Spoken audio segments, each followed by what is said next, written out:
would you first like to talk about your achievements in improving education and why this is important for you? Well, I will talk about why education is important. I don't think that they're my achievements, but the organizations I've worked for have had achievements. Education is really the foundation. It's the foundation for eliminating poverty. It's the foundation for economic growth. It's the foundation for human engagement. And we live in a world where there's still an estimated 61 million children who've never, ever had an opportunity to go to school. About half of them in countries that are conflict or post-conflict countries. And even those children who are going to school, because there has been improvement over the last decade, the quality of education still is so reduced in so many parts of the world. So if education is the key that's really going to open the future, but you're either not getting it or what you're getting is bad, something has to be done. And so that's why I work with the organizations I work with, and the Global Partnership for Education over 10 years has had an opportunity to reduce the number of children out of school, increase the number of girls in school. We've allocated over $2 billion in support of education plans of the poor countries themselves. So as working with the UNICEF for years, what do you think the role of the UNICEF should be in the coming years in emergency situations? Well, UNICEF is the United Nations Children's Fund, so its focus will continue to be on children. Remember, the definition of children legally under the Convention on the Rights of the Child is up to the age of 18. So UNICEF needs to be an advocate, but they also need to make sure that children have opportunities. And again, particularly in emergencies, emergency situations today, particularly conflict situations, the heaviest burden falls on women and children. In natural disasters, again, very often, the heaviest burden falls on women and children.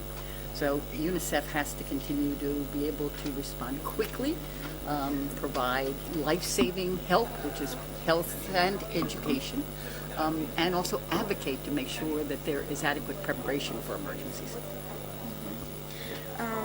Okay, so do you believe that learners should have a voice in determining how the education system should function, and if yes, how we would have their voices more heard?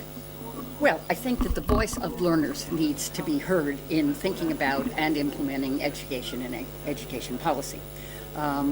As with all situations, it doesn't mean that every idea that adults have is wonderful, and it doesn't mean every idea that young people have is wonderful, but where else in the world do you not listen to the customer? And in essence, the student or the young person is the consumer. So policies would be, it seems to me, much more relevant and appropriate wherever you are in the world if we listen to the consumer. As the theme of this summit is collaboration for change, so do you see the collaboration not among decision makers themselves, but among learners and decision makers or educators? And if you see that, would you pledge a commitment to the learners? I think that education has historically been quite vertical, quite top-down. The teacher knows best, the principal knows best, the head knows best. But I think that the models in this 21st century are increasingly models of collaboration and models of partnership. These are much stronger models than vertical models, and I am very much committed to that. And as I said, I think the situation would improve if we actually listened more to the feedback and the ideas of young people who are the learners of today. Actually, so are adults. So we should be listening to everybody who's a learner, no matter what age they are. Mm-hmm. Okay. Do you have questions? No, you can. First, I'm concentrating on the quality and relevance of education. So my first question is how can we measure the quality of education? How we can say that this education is qualified, it's a good education? Well, actually, we don't have very good measures of learning outcomes. It's an area that hasn't been very well developed.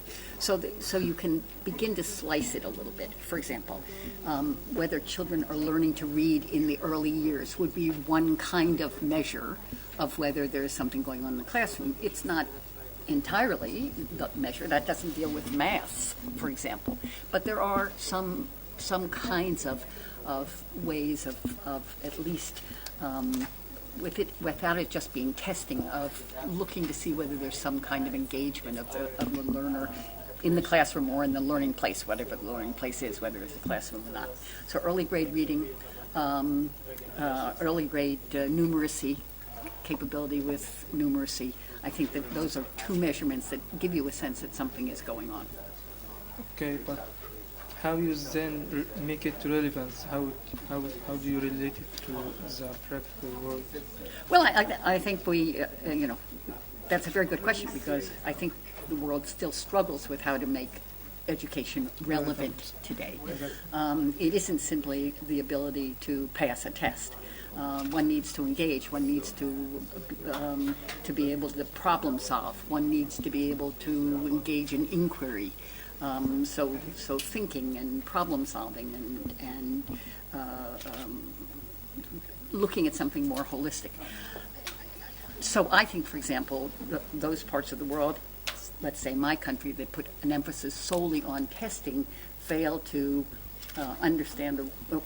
fail to adequately give attention to life skills. I think life skills are very important. Okay, but I mean, like, if you have like a group of teachers and you wanna to tell them or to ensure that they will deliver this qualified education that is relevant to the practical life, the real life. So how would you ensure that those group of teachers will do so? I'm not sure you can. I mean, you can't just force teachers to do that. I mean, teachers need adequate training. They need professional development. They need ongoing training.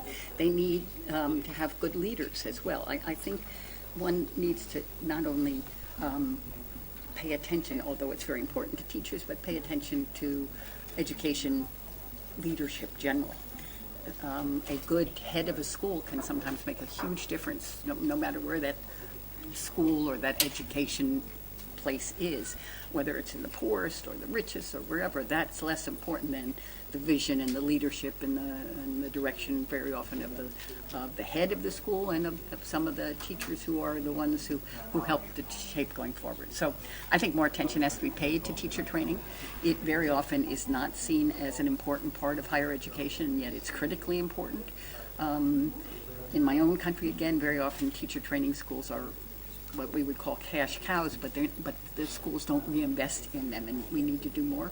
We need to take advantage of today's technology, even again in the poorest places. Everybody has a handheld, and the extent to which professional development you can benefit from professional development, even in the most remote places, that needs to continue to go on. Okay. Just one last question for Okay. me. Do you think, because you attended last summit, do you think we improved during this year, and do you think the topics we are tackling now are accommodating to what reality we are living? Golly, I don't know whether I think. Or I think one can always improve, but I found it very interesting. What I like about this conference is that, first of all, it's not just the same people that you run into at every education conference. It is a very diverse group. There really is attention being paid to innovation. I think the subject of collaboration is a very important one, as I said a moment ago. So collaboration, partnership, and so I think that the theme is a very relevant theme. It's also geographically very diverse. So I think that not just the sessions, but the ability of people to engage with each other in the WISE forum is really a very good one. That's what I like about this meeting. There are some really boring and not particularly useful education meetings, but I found last year and thus far today, I find this one much more engaging.